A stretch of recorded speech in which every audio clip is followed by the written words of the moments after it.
Deus é sol e escudo. O nome de Jesus e experimente. Diferença total, é o nosso advogado para com o Pai. Ele é o amor verdadeiro, ele é a verdade amorosa. E tudo que ele fazia prosperava. Ele vai começar a te usar hoje. Rabaxanda, rabacarabaca.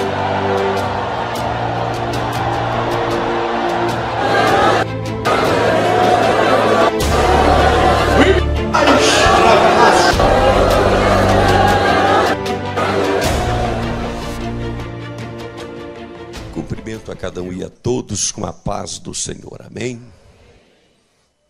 Abra a sua Bíblia comigo agora no Evangelho de São Lucas, capítulo 1, versículo 32. Vamos ver o que diz a palavra de Deus. São Lucas, capítulo 1, versículo 30. Está escrito: mas o anjo lhe disse: Maria, não temas, porque achaste graça diante de Deus. Levante sua mão direita para os céus, feche os seus olhos, peça a Deus para falar conosco agora. Soberano Deus e eterno Pai, no nome precioso de Jesus Cristo, nosso Senhor, temos lido a tua palavra. Fala conosco de uma forma tremenda e poderosa.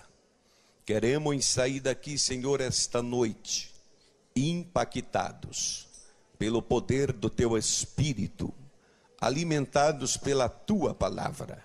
Faz maravilhas no meio do teu povo, curando os enfermos, libertando os oprimidos, salvando os pecadores, renovando os crentes, batizando com o Espírito Santo e avivando a tua obra neste lugar. Leva todo pensamento cativo a Cristo e toda mente voltada para a sua palavra. Domina completamente este ambiente com a tua presença. Em nome de Jesus, dê um abraço fraterno na pessoa que está do seu lado e diga para ela: valeu a pena ter vindo aqui esta noite. Valeu a pena ter vindo aqui esta noite. Pode se sentar, glorificando o nome do Senhor, porque Deus está presente conosco neste lugar. Nós já sentimos a sua glória. Eternamente Deus seja glorificado. Só para despertar a sua atenção, fale para a pessoa que está do seu lado: fique ligada, porque Deus vai começar mais uma vez falar contigo agora. Queridos e amados irmãos em Cristo Jesus, é para Jesus esta festa. Nós estamos aqui reunidos na celebração deste 48º Congresso para engrandecer o nome de Jesus. Não existe razão maior para estarmos aqui a não ser glorificar a Cristo. Para isso aqui viemos, porque a Bíblia diz que sem Ele nada do que foi feito se fez. Então, sem Jesus, nós nem estaríamos aqui esta noite. Mas por causa dele, aqui estamos, só desfrutando do que ele fez. Porque foi ele que fez tudo. Foi ele que morreu. Foi ele que ressuscitou. Foi ele que nos salvou. Foi ele que nos perdoou. Foi ele que nos resgatou. Foi ele que nos libertou, foi ele que nos redimiu, foi ele que nos abençoou, foi ele que nos perdoou. Por isso que ele merece honra, que ele merece glória, que ele merece louvor, que ele merece exaltação, porque ele é antes de todas as coisas, ele é o princípio de todas as coisas, ele é o descendente da mulher, ele é o cordeiro pascal, ele é o sacrifício expiatório, ele é a rocha eterna, ele é o profeta poderoso como Moisés, ele é o general dos exércitos de Deus, ele é o juiz que julga com justiça, ele é o grande remidor, ele é o grande resgatador, resgatador, Ele é a raiz de Davi, Ele é o rebento de Jessé, Ele é o rei dos reis, Ele é o rei perfeito, Ele é o monarca fiel, Ele é o monarca absoluto, Ele é o grande construtor, Ele é o grande edificador, Ele é o grande restaurador, Ele é o grande refúgio, Ele é o grande pregador, Ele é o amado noivo da igreja, Ele é maravilhoso, conselheiro, Deus forte, Pai da eternidade, príncipe da paz. Ele é a glória viva de Israel, Ele é o bálsamo de Gileade, Ele é o tabernáculo de Davi levantado, Ele é o quarto homem da fornalha de fogo, Ele é o esposo fiel, Ele é o Pentecoste prometido, Ele é o oráculo de Deus, Ele é o cidadão de Belém, Ele é a preciosa consolação, Ele é o avivalista da obra de Deus, Ele é o desejado de todas as nações, Ele é o homem cujo nome é renovo, Ele é o sol da justiça, Ele é o Messias prometido de Israel, Ele é o carpinteiro de Nazaré, Ele é o bom samaritano, Ele é o Filho de Deus, Ele é o verbo de Deus, Ele é a água da vida, Ele é o pão vivo que desceu do céu, Ele é o caminho, verdade e vida, Ele é a videira verdadeira, Ele é o batizador com o Espírito Santo, Ele é o justificador dos culpados pela lei, Ele é o segundo Adão, Ele é a nossa reconciliação, Ele é a liberdade proclamada, Ele é a imagem do Deus invisível, Ele é o Salvador glorioso, é o Senhor que arrebatará a sua igreja, é o Senhor que matará o anticristo com o sopro da sua boca, Ele é o único mediador entre Deus e o homem, Ele é o reto juiz que nos coroará, Ele é a graça de Deus, Ele é o grande poder do evangelho, Ele é o autor e consumador da nossa fé, Ele é juiz e legislador, Ele é a viva esperança, Ele é a esperança alegre, Ele é a esperança total, é o nosso advogado para com o Pai, Ele é o amor verdadeiro, Ele é a verdade amorosa, Ele é a herança espiritual, é o Senhor que virá com seus milhares de anjos, Ele é a fiel testemunha, é o príncipe dos reis da terra, é o primogênito dos mortos, é a raiz de Davi, a resplandecente estrela da manhã, o leão da tribo de Judá, aquele que vai vir montado em um cavalo branco e na sua coxa escrito Rei dos Reis, Rei dos Reis, Rei dos Reis,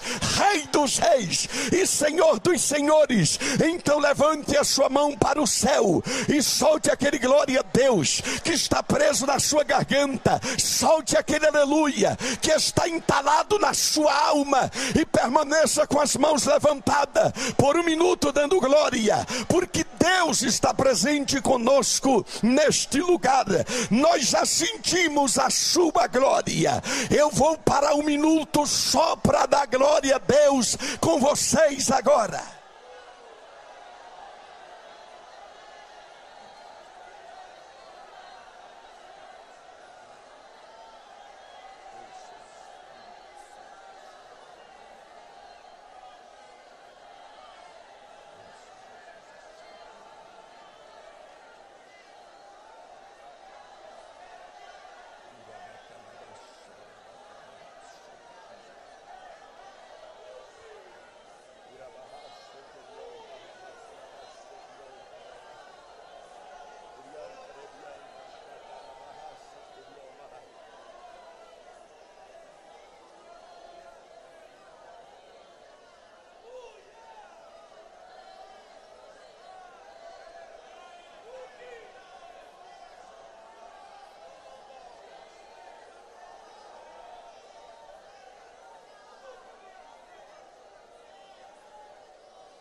Queridos e amados irmãos em Cristo Jesus, nós temos lido um texto bastante importante da palavra de Deus, no Evangelho de São Lucas, capítulo 1, e no versículo 30, quando o texto sagrado revela claramente o momento em que o anjo Gabriel anunciou que Maria seria a mãe do Salvador do mundo. E, naturalmente, que vocês escolheram como tema deste congresso, enfrentando desafios e sendo vencedor neste tempo final. Nós sabemos claramente, queridos e amados irmãos, que, na verdade, todos os personagens da Bíblia tanto homens como mulheres enfrentaram desafios grandiosos e se tornaram vencedores. Na verdade, a história dos grandes heróis da Bíblia é uma história de superação, porque eles enfrentaram os maiores desafios que um ser humano já experimentou. E todos eles se tornaram vitoriosos, vencedores. E sem dúvida alguma, isso serve de combustível para que nós possamos continuar caminhando e animados, fortalecidos no Senhor, para poder enfrentar e vencer os desafios. E é importante compreender que o desafio de Maria, sem dúvida alguma, era um dos maiores desafios. O desafio de ser a mãe do Salvador do mundo. Não era uma tarefa fácil para ela. É para a gente glorioso compreender o privilégio de Maria de ser a mãe do Salvador do mundo. Sim, mas se vocês pararem um pouco para analisar a situação de Maria, vocês vão perceber que não era uma tarefa fácil, porque as circunstâncias e a maneira que Deus escolheu ela para ser a mãe do Salvador do mundo era algo muito desafiador. Primeiro, queridos irmãos, que quando Deus disse que ela daria à luz um filho, ora, como que uma mulher virgem pode dar à luz um filho? Já começa por aí o desafio. Veja bem, queridos e amados irmãos, aliás, a profecia de Isaías, se você for olhar humanamente falando, parece até ilógico, parece andar na contramão da lógica. Eis que a virgem conceberá e dará à luz um filho. Como que uma virgem pode conceber? Se já está dizendo virgem, quer dizer, nunca se relacionou com nenhum homem.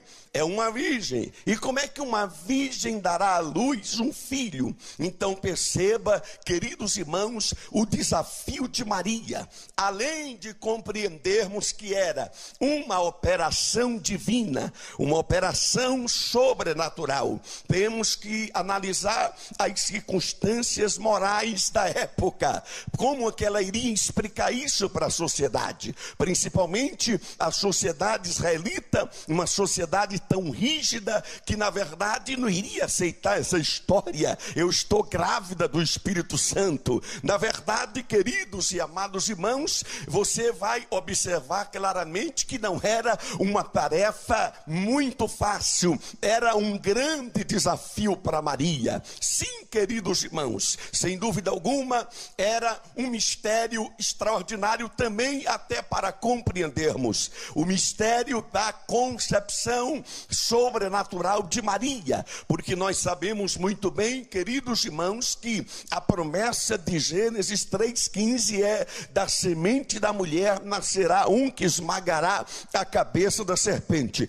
Todos nós sabemos que cada ser humano que aqui está, na verdade, é semente de homem. Todos aqui, a ciência comprova isso, todos aqui são semente de homem, por isso que vem justamente da expressão sêmen. Então é o homem que realmente coloca a semente. E como é que se forma um ser humano na barriga de uma mulher? É na verdade a união do cromossomo masculino com um cromossomo feminino. Mas no caso de Maria foi algo diferente, sobrenatural. Foi a união do cromossomo divino com o cromossomo humano de Maria. A união do cromossomo divino com o cromossomo feminino de Maria. Sim, queridos e amados irmãos, aí está o grande mistério da encarnação do Verbo. Para que o Verbo pudesse fazer carne e habitar entre nós, tinha que ser através de uma mulher,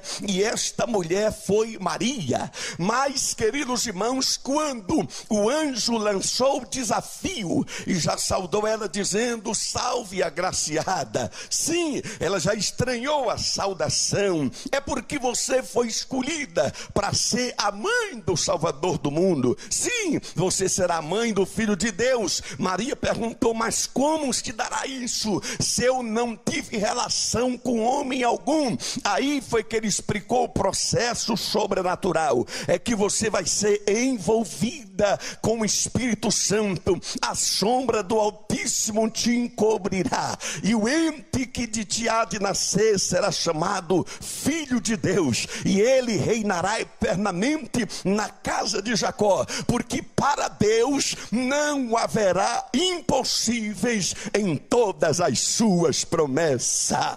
Aleluia, bendito seja o nome do Senhor para sempre. Agora eu pergunto para vocês, recebendo uma palavra encorajadora como esta: para Deus não haverá impossíveis. Você vai temer algum desafio na sua vida, meu querido? Você ainda vai temer algum desafio na vida, minha irmã? Se Deus já está dizendo para você que não haverá impossíveis em todas as suas promessas, então pode profetizar para a pessoa que está do seu lado, dizendo: pode enfrentar os desafios que você vai ser vitorioso. Pode enfrentar os desafios que você vai sair vitoriosa, porque para Deus não haverá impossíveis em todas as suas promessas. Mas veja bem, queridos e amados irmãos, por mais que saibamos que Deus é grande, por mais que saibamos que Deus é todo poderoso, na verdade todos nós tememos diante dos desafios. Nós somos humanos. Aliás, queridos irmãos, muitas pessoas pensam que corajoso é aquele que não tem medo. Não, você está enganado. Corajoso é aquele que enfrenta o medo. Sim, esse é que é o verdadeiro corajoso, porque todos os seres humanos têm medo. Todos nós tememos diante de um grande desafio. Você vai ver os grandes homens da Bíblia temendo diante de desafios. Depois da morte de Josué, depois da morte de Moisés, Josué tinha um grande desafio de conduzir Israel à terra prometida. E você vai perceber, queridos irmãos, que ele se sentiu verdadeiramente tão pequeno diante daquele desafio, que só no primeiro capítulo de Josué você vai encontrar por diversas vezes Deus usando sempre a mesma expressão: anima-te, olha, ser forte, porque na verdade ele precisava de um encorajamento para poder vencer aquele desafio. E para que Maria pudesse, queridos irmãos, vencer este desafio, ela precisava de duas coisas primordiais. E exatamente neste texto sagrado que eu li esta noite, em Lucas 1:30, está exatamente tudo que Maria precisava ouvir de Deus para vencer os desafios. E exatamente isso que Deus está falando com você esta noite, para poder enfrentar e vencer os desafios. Pastor, o que é que eu preciso então para vencer os desafios? Duas palavras Deus manda dizer para você, porque tem coisas, queridos irmãos, que não adianta, não se resolve com outra coisa a não ser com a palavra de Deus. E exatamente eu quero pregar sobre essas duas coisas que Deus disse a Maria. Primeiro ele disse: Maria, não temas. Veja bem, queridos e amados irmãos, eu fiz uma pesquisa na Bíblia e eu descobri que todas as vezes que aparece a frase não temas na Bíblia, é sempre em momento de apreensão, é sempre em momento que a pessoa estava com medo, é sempre em momento que a pessoa estava se sentindo incapaz de enfrentar aquele desafio. Então eu descobri na Bíblia que a frase não temas é o antídoto de Deus contra o medo. Sim, queridos e amados irmãos,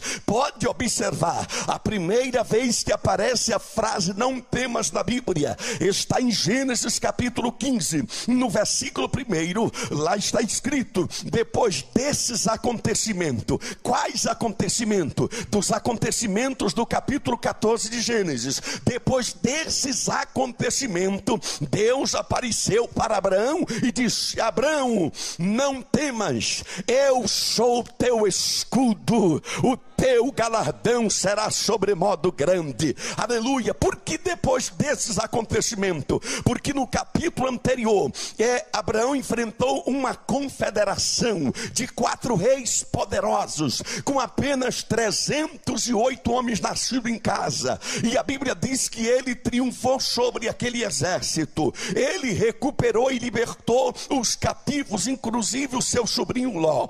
E Abraão estava com medo de alguma represária do inimigo. Foi nesse momento de apreensão que Deus apareceu dizendo: Abraão, não temas, eu sou o teu escudo. Sabe o que é que Deus estava dizendo? Abraão, não precisa você ficar com medo. Para poder alguém tocar em você, só se passar por cima de mim, porque eu sou o teu escudo. Aleluia. E quem é que vai encarar o Todo-Poderoso? Aleluia. Sim, eu sou o teu escudo, a tua proteção, a tua segurança, Abraão. A segunda vez que aparece a frase não temas na Bíblia está em Gênesis capítulo 21, no versículo 17. Lá está escrito que em uma determinada altura do deserto, quando a água acabou para Agar e o seu filho Ismael, ela entrou em desespero. Onde encontrar água naquele deserto? Ela pensou que o seu filho Ismael iria morrer. É tanto que a Bíblia diz que ela se afastou dele para não presenciar as últimas agonias do seu filho. Ela se posicionou a uma distância de mais ou menos um tiro de uma pedra. Ela disse: olha, eu não quero nem assistir a cena dos momentos finais do meu filho morrer. Mas naquele exato momento, quando ela pensou que o seu filho iria morrer, uma voz ecoou do céu dizendo: Agar, que tens, Agar? Não temas, porque Deus ouviu a voz do menino desde aí de onde estás. Por que antes de dizer não temas, Deus diz que tens, Agar? Parece até uma pergunta óbvia, não é? Que tens, Agar? Ora, Deus, vendo que ela estava desesperada procurando água, antes de dizer não temas, ele diz que tens, Agar. Sabe por que Deus usou esse tom? É porque Agar estava esquecendo de uma promessa que Deus fez. Porque Agar teve 2 encontros com Deus na Bíblia no deserto. O primeiro em Gênesis 16, quando ela ainda estava grávida. E quando ela estava grávida, Deus disse: olha, você vai conceber, vai dar à luz um filho, vou fazer dele uma grande nação. E a segunda vez que ela encontrou com Deus foi agora. Ismael já tinha nascido em Gênesis 21, já não era mais aquele garotinho, sim, já era um adolescente. E quando Deus, antes de dizer que não temas, ele pergunta: que tens, Agar? Sabe o que ele estava dizendo? Agar, você esqueceu daquela promessa que eu fiz lá atrás, que faria do teu filho uma grande nação? Você acha que eu iria deixar o seu filho morrer nesse deserto, Agar? O que é que você tem, Agar? Eu penso que isso acontece conosco, queridos irmãos. Muitas das vezes nós temos promessas de Deus na nossa vida, mas na primeira luta que aparece, nós esquecemos de tudo que Deus nos prometeu, nos entregamos ao desespero, pensamos que é o fim, e Deus está dizendo: meu filho, é apenas o começo. Aleluia, não temas. Aleluia, é isso que Deus manda dizer para você. Deus manda dizer para você que esta luta que você está passando não é a primeira e nem será a última. Porém, o que Deus manda dizer para você é o seguinte: essa é apenas mais uma que Deus vai te dar vitória. É apenas mais uma que você vai vencer. Quantos assim acreditam? Levante sua mão e glorifique o nome de Jesus. Sempre que aparece a frase não temas na Bíblia, em momento de apreensão. Outra vez que aparece a frase não temas na Bíblia, em Gênesis 46:3 está escrito que quando Jacó estava apreensivo se desceria para o Egito ou não, ele não contava que José estava vivo, e na verdade José era governador do Egito, e ele pensou: será que eu desço para o Egito ou não? Aí Deus apareceu para ele em sonho e disse: Jacó, Jacó, não temas descer para o Egito, porque eu vou descer contigo também lá para o Egito. Oh, aleluia, bendito seja o nome do Senhor. É sempre momento de apreensão, quando você está diante de um desafio. A Bíblia fala lá em Êxodo, no capítulo 14, no versículo 13, que quando Israel tinha acabado de sair do Egito, de repente Faraó se arrependeu de ter deixado o povo ir, preparou um exército para tentar recapturar o povo. E a Bíblia diz que quando o povo olhou para trás, que viu o exército de Faraó se aproximando, entrou em desespero. É a reação humana natural.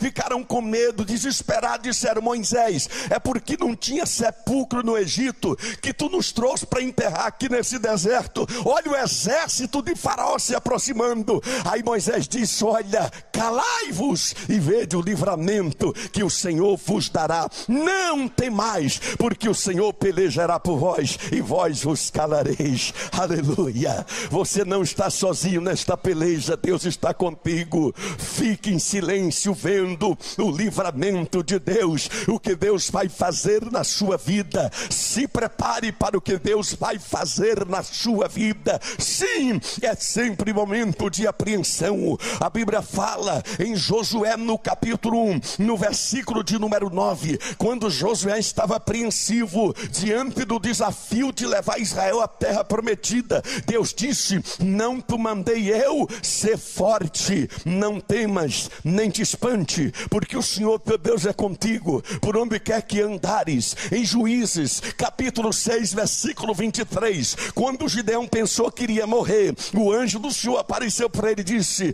Pai seja contigo, não temas, não morrerás. Está escrito em 2 Crônicas, capítulo 20, a partir do versículo 14, que quando Josafá estava com medo de uma confederação de 3 nações aliadas para invadir Judá, de repente o Espírito do Senhor veio sobre Jaziel, no meio da congregação, e disse: escuta, rei Josafá, Judá e Benjamim, nesta peleja não tereis que pelejar, não temas, porque o Senhor pelejará por vós. Aleluia. Sim, é sempre momento de apreensão. Em Isaías capítulo 41, no versículo 10 está escrito: não temas, porque eu sou contigo, não te assuste, porque eu sou teu Deus, eu te ajudo e te sustento com a minha destra fiel. Em Isaías 41, 13 está escrito: porque eu, Senhor teu Deus, te tomo pela tua mão direita e te digo: não temas, que eu te ajudo. Em Isaías 41, 14 ele novamente diz: não temas,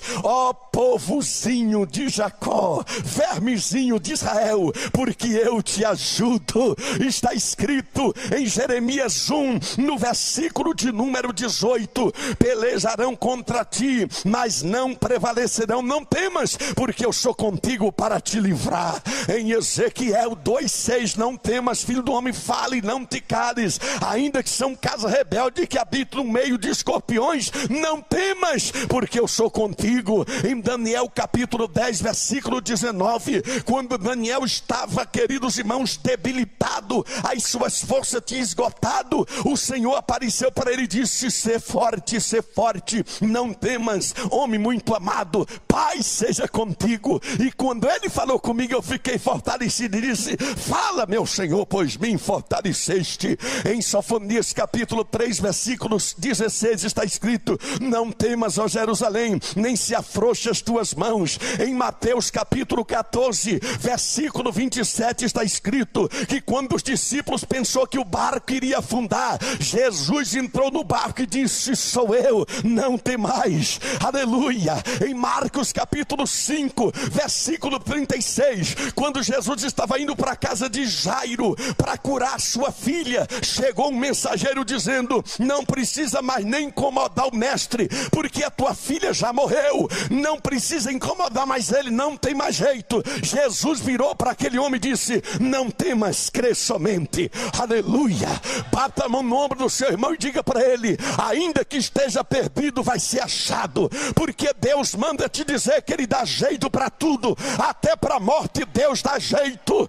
Não temas, aleluia, crê somente. Em Lucas capítulo 12, versículo 7 está escrito: não temas, porque até os fios do cabelo da vossa cabeça estão todos contados. Está escrito em João capítulo 6, versículo capítulo 20, sou eu, não temais. Está escrito em Atos capítulo 18, versículo 9 e 10, que quando Paulo chegou na cidade de Corinto, ele ficou preocupado: será que eu vou ser apedrejado aqui, como foi lá em Derbe? De repente o Senhor apareceu para ele e disse: olha, não temas, fala e não ficares, porque ninguém ousará te fazer mal neste lugar, porque eu tenho muito povo nesta cidade. Lá em Apocalipse capítulo 1, versículo 17 e 18, está escrito que quando João teve a visão do Cristo glorificado na ilha de Pátimos, ele caía aos seus pés como morto. De repente ele colocou a sua destra sobre ele e disse: não temas, eu sou o primeiro, eu sou o último, eu estive morto, mas agora vivo para todo sempre,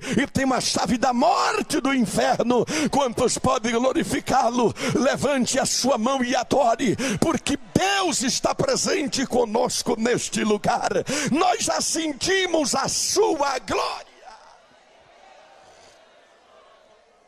Turabacalabachanda rebiomahai. Bata a mão no ombro do seu irmão e diga para ele: para que tanta preocupação? Deus está no controle de tudo. O que Deus tem para você é maior do que o que você possa imaginar.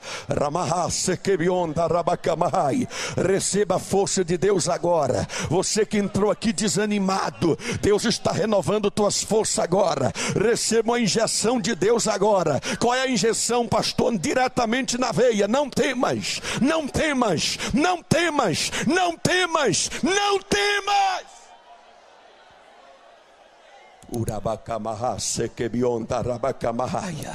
É a primeira coisa que Maria precisava para enfrentar o desafio, para enfrentar as acusações. Sim, queridos irmãos, contra a própria moral dela. Como é que esta mulher de repente apareceu grávida, ainda mais que ela está noiva com José? Será que ela não foi para a cama com José? Imagine, sinta-se na pele de Maria, de enfrentar todos os questionamentos, queridos irmãos.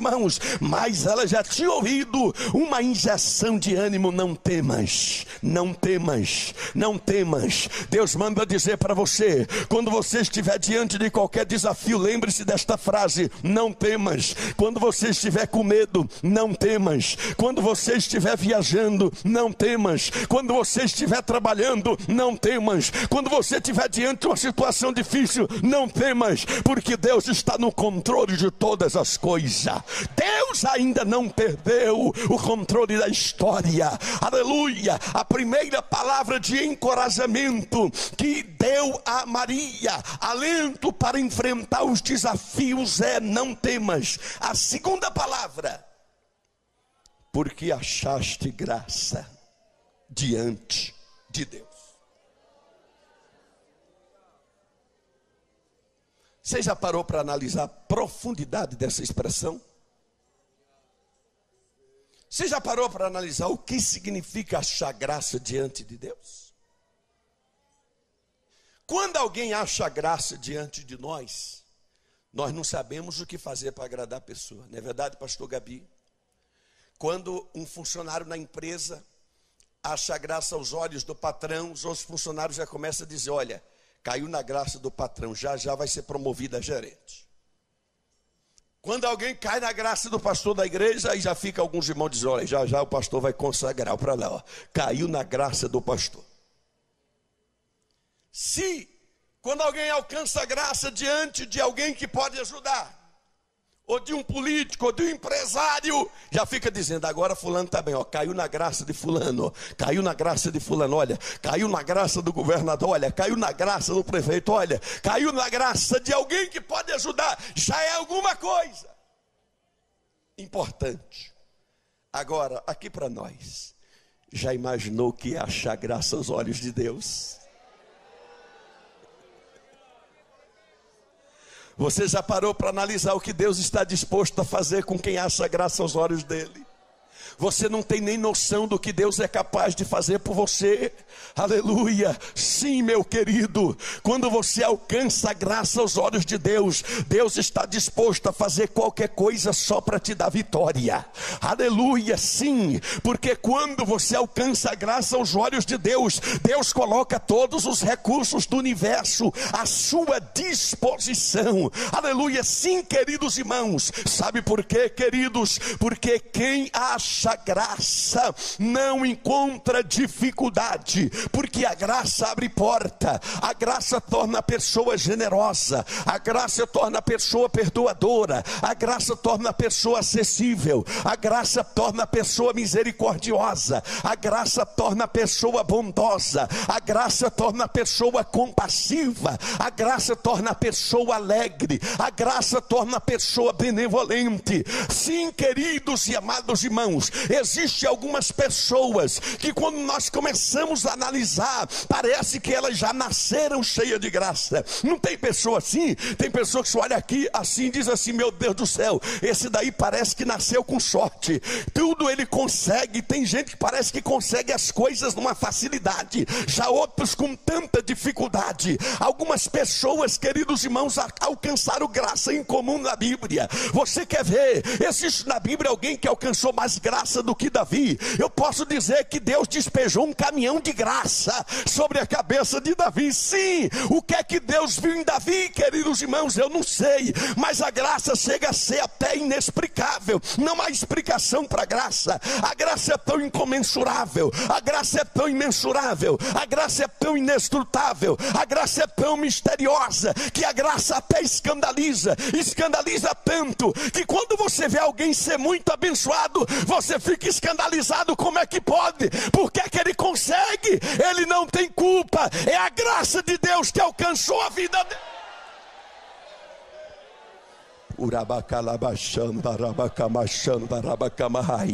Oh, aleluia. Bata a mão no ombro do seu irmão e diga para ele: a graça de Deus te alcançou e ninguém tem nada com isso. Pode profetizar isso. A graça de Deus te alcançou e ninguém tem nada com isso. Sim, queridos e amados irmãos, não adianta você procurar uma explicação para a graça. Não adianta, você vai ficar tentando procurar uma explicação para a graça e não vai encontrar. Tem pessoas até hoje dentro da igreja que você olha o currículo dele e vai dizer assim: meu Deus do céu, esse infeliz não era nem para estar vivo, merecia morrer, mas Deus resolve dar vida e ainda usa de uma maneira extraordinária. Meu Deus, essa infeliz não era nem para estar viva e Deus ainda usa e exalta de uma maneira sobrenatural. Dá para entender a graça de Deus? Não tem explicação.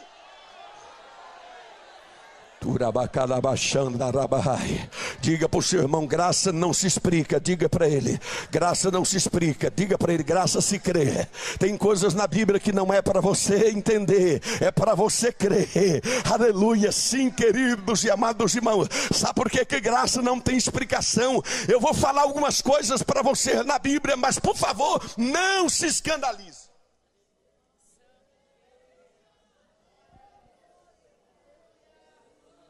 Paulo chega a falar do escândalo da graça, porque é tão incompreensível. Em primeiro lugar, o que é graça? Existe a definição clássica de graça. Graça é favor imerecido, não é mérito, não é porque você é bonzinho. Ninguém está aqui porque é bonzinho. Eu não estou aqui porque eu sou bonzinho, é a graça. Oh, diga para o seu irmão: muitos gostariam de estar aqui, não está, mas você está, porque a graça de Deus te alcançou. Você está aqui porque a graça te alcançou.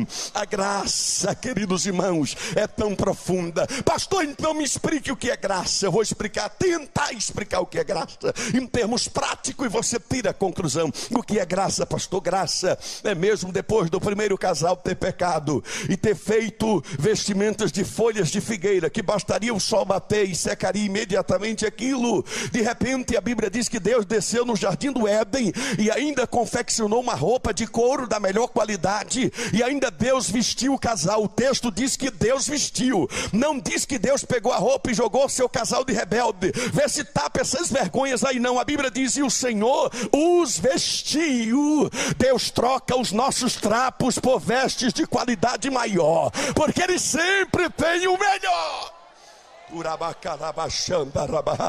O que é graça, pastor? Graça é mesmo depois do assassino Caim ter matado o seu irmão Abel, em vez de Deus matar o infeliz, Deus ainda coloca uma marca de proteção nele para ninguém matá-lo. Dá para entender o tamanho da graça de Deus. Graça é mesmo depois de toda a sociedade diluviana está condenada à destruição, Deus resolve salvar Noé e sua família. O que é que Deus viu em Noé? Qual é o mistério, pastor? O mistério é Gênesis 6:8. Porém Noé achou graça diante do Senhor. Aí está a explicação. O que é graça, pastor? Graça é Deus escolher Abraão do meio da idolatria de Ur dos Caldeus para ser o seu amigo particular. O que é que Deus viu em Abraão? Não sei. Graça é Deus escolher Jacó mesmo de ter feito tanta falcatrua, ter enganado Deus e o mundo, e ainda escolhe ele para ser pai da nação hebraica. Dá para entender o tamanho da graça de Deus. Graça é mesmo depois de tanta criança morrendo afogada no rio Nilo, nasce uma criança cujo nome era Moisés, e o texto bíblico diz: porém Moisés achou graça aos olhos do Senhor.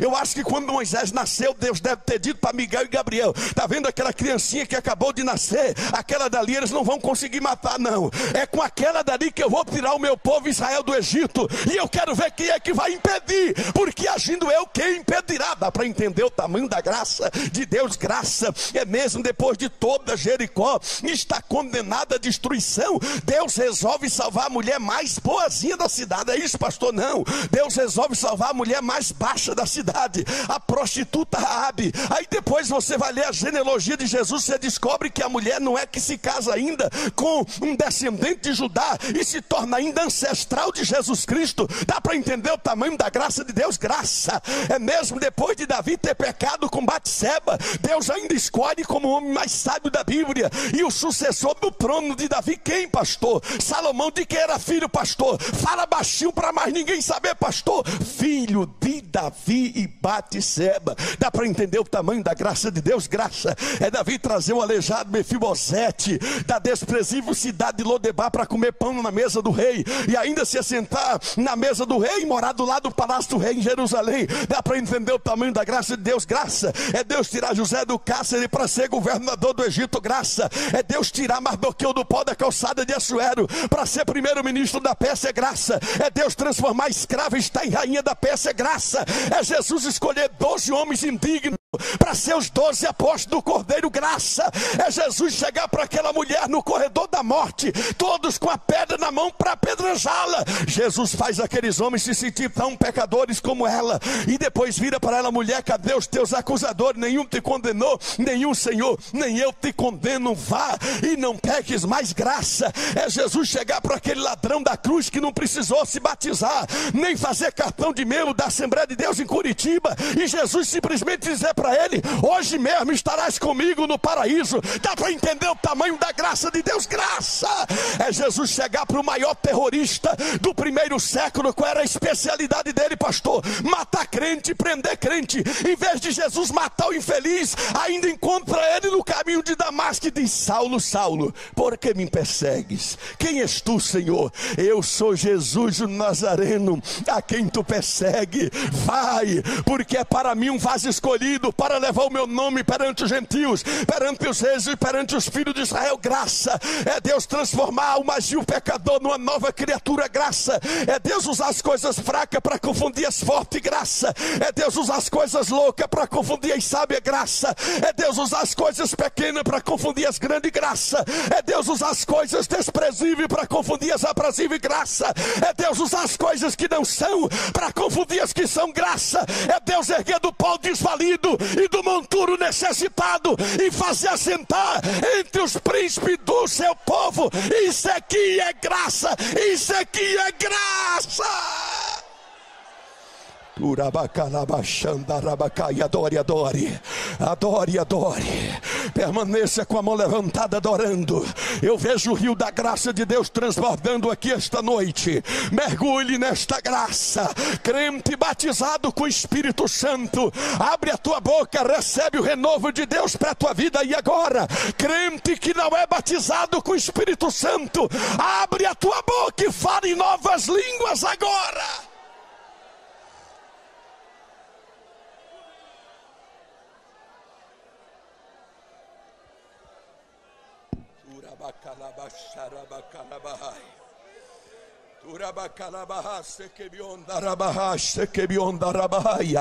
Bate a mão no ombro do seu irmão e diga para ele: se prepare para o que Deus vai fazer na tua vida.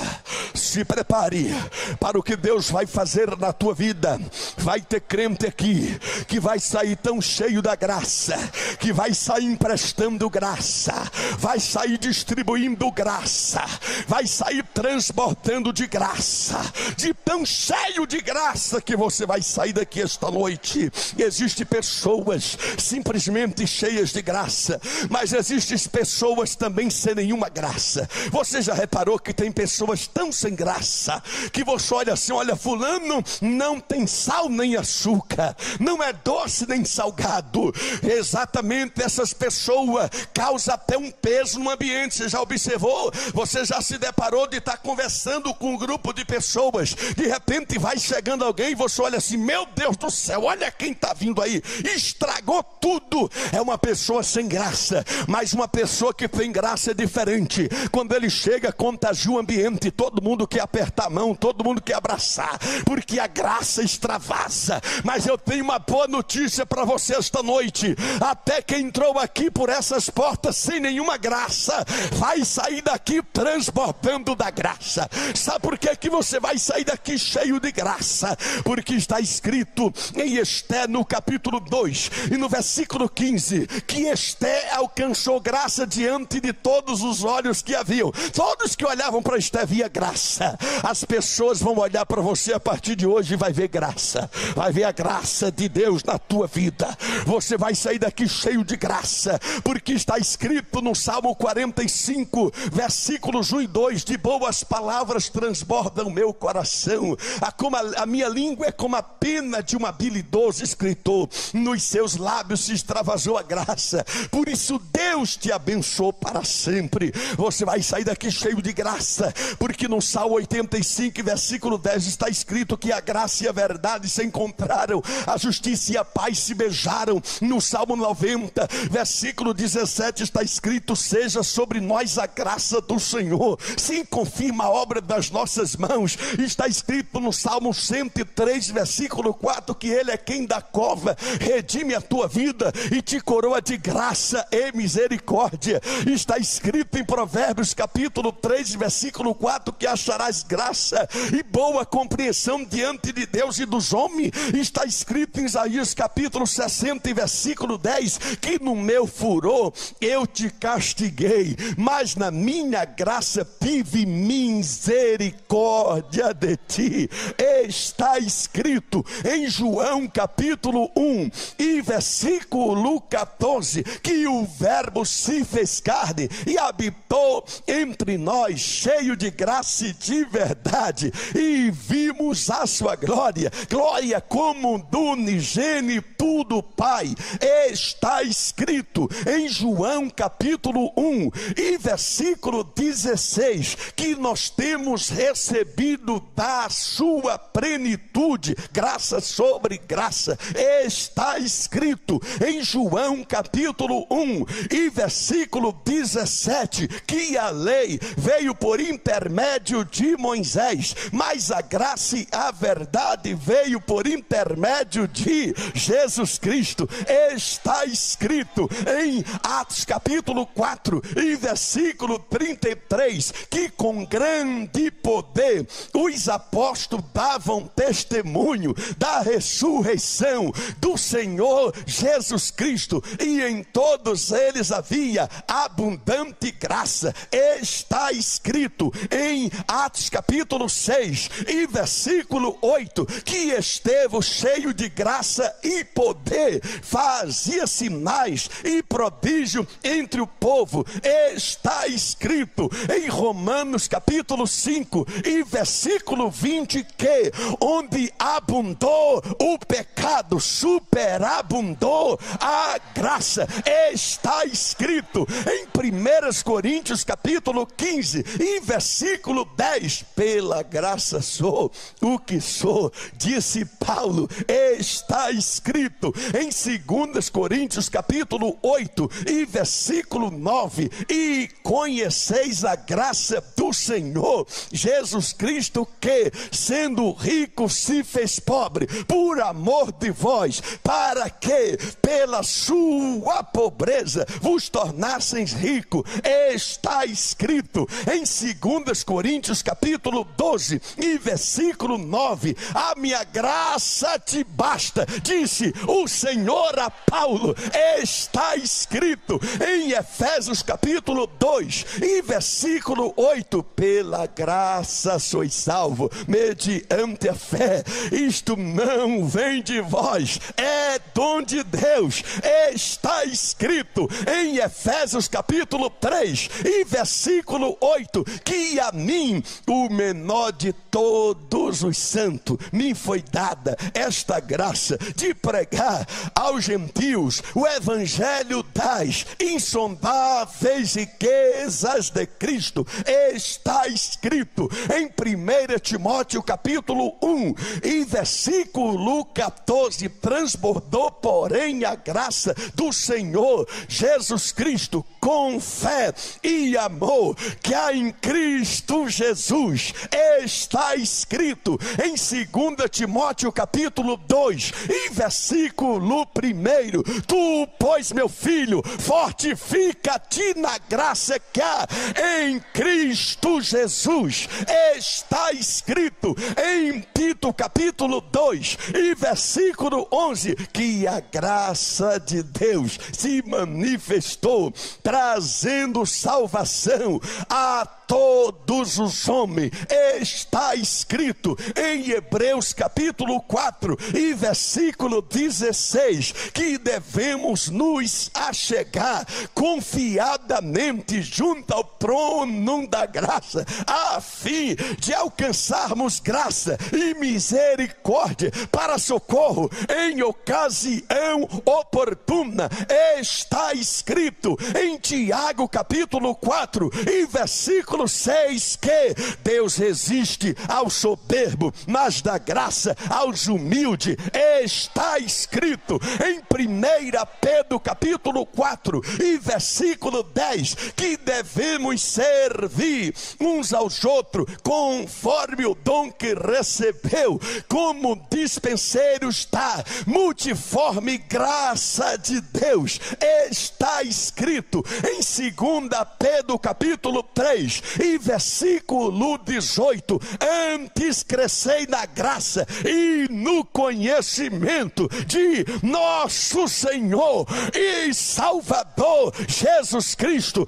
Está escrito em Apocalipse capítulo 22 e versículo 21: a graça do Senhor Jesus Cristo seja com todos vós. Pela graça nós pregamos, pela graça nós oramos, pela graça nós cantamos, pela graça nós vencemos, pela graça nós triunfamos, pela graça prevalecemos, pela graça alcançamos, pela graça somos perdoados, pela graça somos justificados, pela graça somos abençoados, pela graça, pela graça, pela graça, pela graça.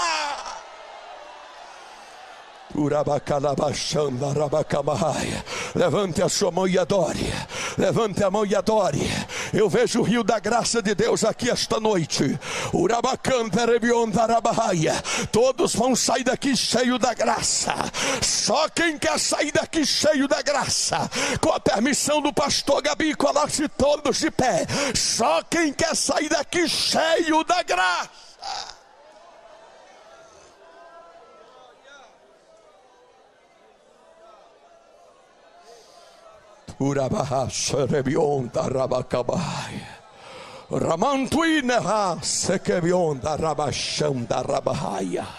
Você vai receber uma unção sobrenatural sobre sua vida agora. Coloque a sua Bíblia no banco agora. Abre a palma das suas duas mãos assim agora. Tarabahas, Temion, Tarabacamai, Tarabachanda, Rabacamaia. Você vem orando para receber neste congresso algo. Ramanto e nevassa que bionda rabaia. Deus está colocando duas graças especiais nessas mãos esta noite. Rabahás. Na place que bionda rabahai. Esta graça que vai se manifestar nesses próximos 7 dias. Remanto e mahase que bionda rabacamahaia.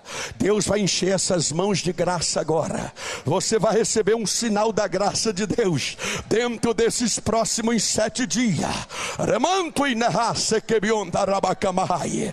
Abre a palma das duas mãos. Rabacanda rabahaia. Como prova que Deus vai fazer isso.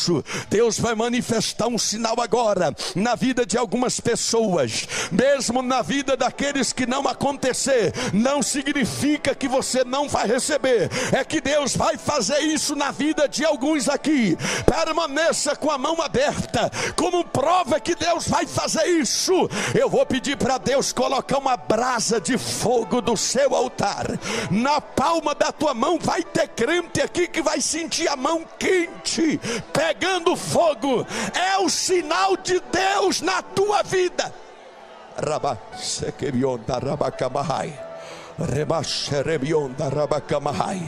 Eu quero ver toda a igreja com os olhos fechados dizendo glória. Glória. Glória.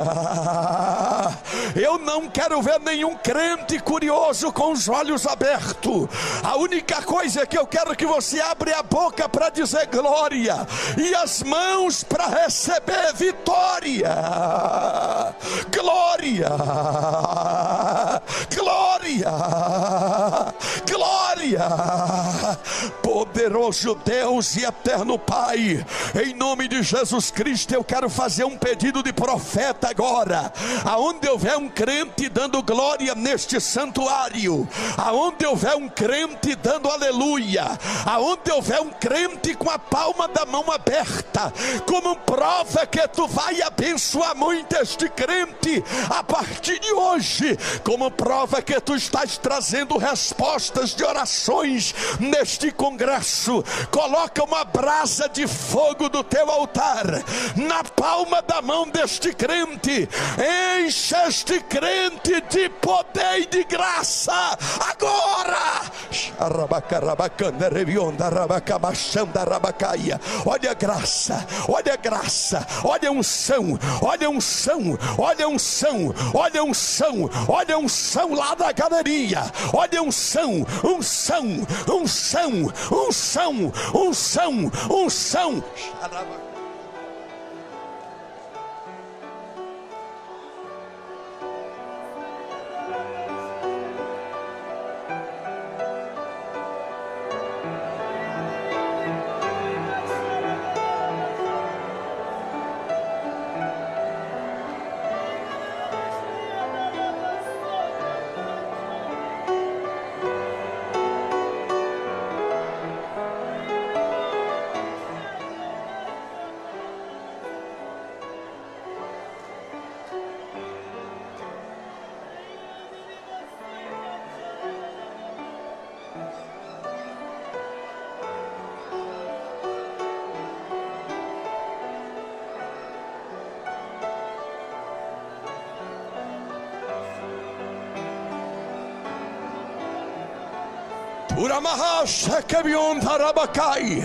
Deus vai derramar uma graça transbordante agora.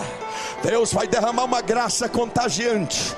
Pegue na mão da pessoa que está do teu lado aí agora. Deus vai colocar uma palavra profética na tua boca agora. Pode unir os corredores todos de mãos dadas. Eu quero que forme um cordão humano. Foi assim que originou o ciclo de oração.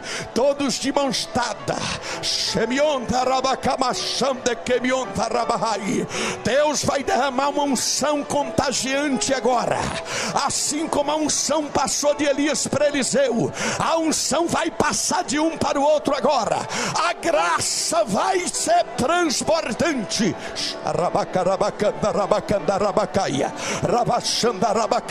Olha a graça, olha a graça, olha a graça, olha a graça, olha a graça, olha a graça, graça, graça, graça, graça, graça, graça.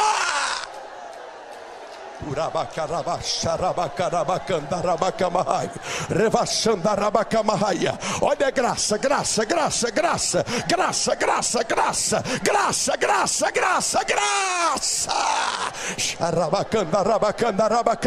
Graça na galeria, graça, graça, graça, graça, graça, graça. Feche os seus olhos, repita comigo agora: querido Deus, mais alto, querido Deus e eterno Pai, esta noite eu quero que o meu irmão que está do meu lado direito e também do meu lado esquerdo saia daqui hoje cheio, cheio, cheio do Espírito Santo e da graça, porque agora eu vou abraçá-lo e a unção do Espírito Santo que está sobre mim vai contagiar o meu irmão e ele vai profetizar e falar em novas línguas. Agora, agora, agora, abrace a pessoa que está do teu lado. Gaste pelo menos 2 minutos orando pelo seu irmão, pela sua irmã, e sejam impactados pelo poder do Espírito Santo agora.